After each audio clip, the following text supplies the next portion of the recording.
Well, hey friends, happy Tuesday. Thanks for joining this 13 Plus FastCast. I'm Anna Orsini. And I'm Carson Courier. We hope you're all having a great day so far. We do want to continue coverage and start off today with an issue we've seen a lot of here recently, especially in southern Arizona. That's human smuggling. Yeah, that's right. A lot of these individuals, they're being enticed on social media to commit these crimes. And the big question is, how severe is the punishment for human smuggling? Well, defense attorney Nicholas Lonkar says smugglers will likely face a 3-month sentence if they have no criminal history. And even if they do have aggravating factors, they will still likely serve a short time behind bars. Lonkar adds it's very common to see someone in court for these immigration-related crimes. In those initial appearances, you will really overwhelmingly see that immigration enforcement, immigration-related crimes make up no less than 90%. Now, the max sentence for this sort of crime is 10 years. However, Lonkar says he hasn't heard of or seen anyone getting the maximum sentence. But when it comes to taking down these criminal organizations, prosecution is something that actually helps. Every prosecution leads to the possibility of getting someone that is higher up in command, and details from smugglers can actually lead to the arrest of the organizers. Now, because of the increase in migrants we're seeing right now, elite BORTAC agents are actually helping Border Patrol and security at the Ajo station specifically. BORTAC is what they call CBP's version of SWAT. Now, CBP is also kind of cutting back on some of the things that they do so that they can provide more of their resources. That includes reducing vehicle processing in Lukeville and cutting back on their social media page updates. The Tucson sector chief, though, says that he will still post the week in review. And keeping an eye on several things during Tucson City Leaders Study Session later today. One of those, the effort to crack down on illegal street racing. It's a major problem we've seen here at home. City leaders will discuss new ways to provide support to police, which could include a mobile speed enforcement ban, new traffic cameras, and license plate readers. And another thing that we are monitoring coming up later today at that study session is the mayor and council discussing fee increases for parking, garbage collection, and planning within the city. Now, garbage fees did go up by $3.50 a month last year, and this year they are expected to go up by $3 a month.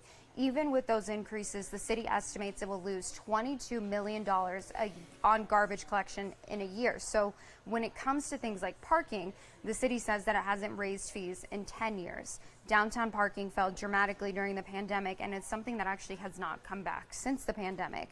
Tucson is also experiencing a development boom post-pandemic, but we still raise development fees by 7% over the next 2 years. Building is happening, and there's activity. We want to see activity in the planning department. That means that the builders are out there building housing for us, so that's a good thing. But if revenues are outpacing costs right now, then why is now the time to be raising the fees? Now, the increases are not set in stone, but because the city is trying to make up for some of those economic losses during the pandemic, there is a good chance that they will be approved. Today's meeting is set for 1 o'clock this afternoon, so of course we will let you know what comes out of that. And right now, agencies across the state of Arizona are trying to crack down on drunk driving, especially during the holidays. Yeah, that's right. They're doing this through their Holiday DUI Task Force. Numerous local agencies are taking part in this, and the major goal is just to keep people on the roads as safe as possible. Our very own Jack Cooper has a closer look at why it's so important this time of year. Officers are always on the lookout for people that are driving under the influence, but now as the holidays approach, this task force will be focusing even more on just that. They won't be responding to other calls. Instead, they'll be trying to get people driving under the influence off the roads to try and prevent as many crashes and deaths as possible. Starting soon, there will be at least 20 to 30 more patrols on the streets, plus DUI checkpoints on busy nights. Leaders say the goal isn't to pull over and arrest as many people as possible, but to make sure that everyone is getting home safe after a night out. Don't be afraid to ask for help. Don't be afraid to call for a ride. At the end of the day, a simple $25 to $30 Uber ride is going to cost a lot less than something very tragic to happen. Use those friends and family in order to make sure that we have somebody who can go out and be that sober person that can get everybody safely home that evening. The Southern Arizona DUI Holiday Task Force actually kicks off on Friday with a formal event. I'm told that's the organization that oversees all of the local police departments in our area. They will then be doing saturation patrols every single weekend throughout the rest of the year. Reporting along I-10 near Miracle Mile, I'm Jack Cooper. Back to you. Now, if you didn't already know, today is a very special day because it is a chance for you to give back to the community. Today is Giving Tuesday, and the One Day campaign aims to encourage people to do good and to help others. There are a number of ways, actually, that you can take part in this. Yeah, that's right. And the Arizona Gives website, as you can see right here on your screen, makes it really easy for you. You can browse through different nonprofits in your community and find someone to help. As you can see right there in the orange, there's buttons to donate now. Lots of options for those of you who want to partake. All the details on Giving Tuesday, including the link in the Arizona Gives website that's posted right now on our website. So again, if you would like to give back today, head on over to the website, azgives.org. It'll connect you to local resources, local nonprofits that you can help, national ones, and just, even if it's $5, it does make a difference for somebody in need. Well, speaking of the holiday season and giving back to people, you might be thinking about whether you're going out to a restaurant or you have people who maybe walk your dog, clean your house. Holiday tipping etiquette, and what do you give this time of the year? Yeah, it's really not something that a lot of people talk about, but Until I know you're like a real grown-up. Yeah. That's true. I remember my parents always giving a little bit extra during the holidays, whether it be to waitresses or waiters at restaurants or just some of their favorite workers that would come to the house, or regardless. But the etiquette, that's a big question as to how much should you give. So, for example, some traditional etiquette books say that you should tip your trash collectors $10 to $30 each. Now, if you have a house cleaner, a holiday tip should be the cost of a visit. Author and etiquette experts say it can also depend on just how well you know the person.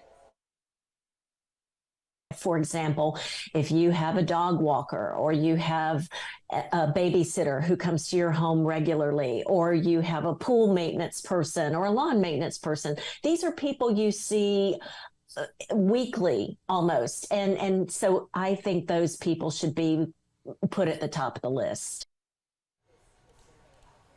Experts also say if you typically tip 20%, you can bump it up to 25%. For the holidays. Now, another really nice thing you can do during the holidays, I know that we've done this at my parents' house, is of course leaving out snacks, water bottles for all of those UPS, USPS, FedEx workers who are working, Amazon drivers working overtime to get people's holiday packages to them. And a question that you might have is, when do I need to ship things out? Because of course, even Santa has deadlines for the holidays. So this is what USPS recommends. They say that if you have something that you want to arrive by December 25th, you need to have it sent out by December 16th. If you do choose to go with priority shipping, though, you do have an extra 4 days, so you would need to get that out by December 20th. FedEx recommends sending your stuff out no later than December 15th. That is for 5-day home delivery. And then UPS recommends packages being shipped out on December 19th using 3-day select. That way, that will be delivered by Saturday, December 23rd. So of course it's kind of up to you. I know that I've shipped things before on a certain date and they haven't gotten there necessarily. You never know what's going to happen. So maybe just add a little bit of wiggle room to that. But those are the final deadlines if you would like those items to get to your loved ones by Christmas Day. Yeah, always earlier the better. Yeah, or just surprise them with a nice gift after the holidays. I'll take a gift whenever, anytime of the Exactly, year. it's the thought that counts. Well, taking a look at your 7-day forecast for this week, looks good. I mean, really no complaints. We see those rain chances starting to move in, but with that comes the colder overnight temperatures. 39 degrees Saturday going into Sunday. So if you have any late night plans, maybe Saturday night, definitely bring that jacket with you. Oh, for sure. With highs just in the mid 60s or to the high 60s, we're so used to being so warm here that it really feels like a difference. You need that jacket or that second layer. It's made me sensitive. I grew up in Colorado, and now I see like 39, and I'm like, oh my gosh, that's freezing. I'm from Illinois. Same story here. Yeah, and like we're very blessed compared to other places in the country right now with highs in the 60s. I mean, some places they're in the teens. So. Exactly. Perspective. All about the perspective. All things considered, it's a good forecast. And looking outside right now, beautiful out there. Looks like a nice crisp fall day. You can basically smell the air out there. It looks good. It looks super good. So go out there, enjoy it. Tune in at 2:30 for more news and weather. in our 13 Plus FastCast. Have a great day.